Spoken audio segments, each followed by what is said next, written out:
Chers compatriotes, chères sœurs, chers frères ouest-africains, depuis les premiers âges de l'humanité, les peuples ont vu leur destin se tisser les uns aux autres. Souvent dans la douleur des conquêtes, parfois dans la grandeur partagée des empires. Si l'histoire nous a appris que nul ne peut s'ériger seul, pourquoi persistons-nous aujourd'hui à avancer en rang dispersé, alors que le monde vacille et appelle à l'union?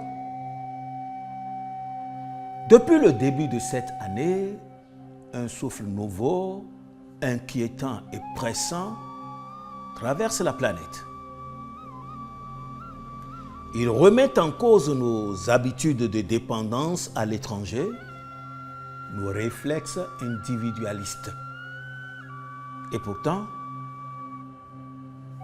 les nations, au lieu de resserrer leurs liens, s'obstinent à faire bande à part. En l'espace de quelques mois, l'ordre du monde a changé, et pas qu'un peu. L'Union européenne, le Canada et d'autres puissances occidentales se sont réveillées groggy, comme sortis de longs sommeils. Depuis la Seconde Guerre mondiale, leur sécurité était confiée aux bras protecteurs, mais désormais hésitants, des États-Unis. Une alliance forgée dans le feu des combats, consolidée durant la guerre froide, mais aujourd'hui vacillante, sous les coups d'un président Trump réélu, imprévisible et résolument transactionnel, pour qui politique et affaires se confondent aisément.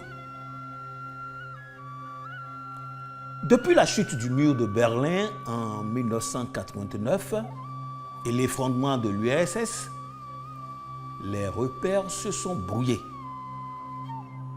Francis Fukuyama prophétisait alors la fin de l'histoire, convaincu que l'Occident avait triomphé une fois pour toutes.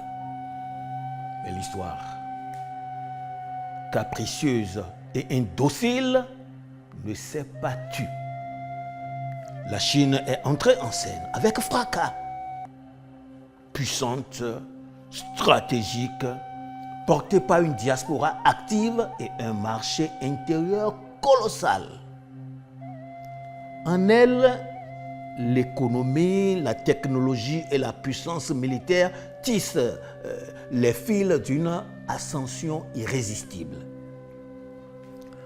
Tandis que la Russie, héritière militaire de l'ex-URSS, lui tend la main, la Chine poursuit sa route, jalouse de son indépendance.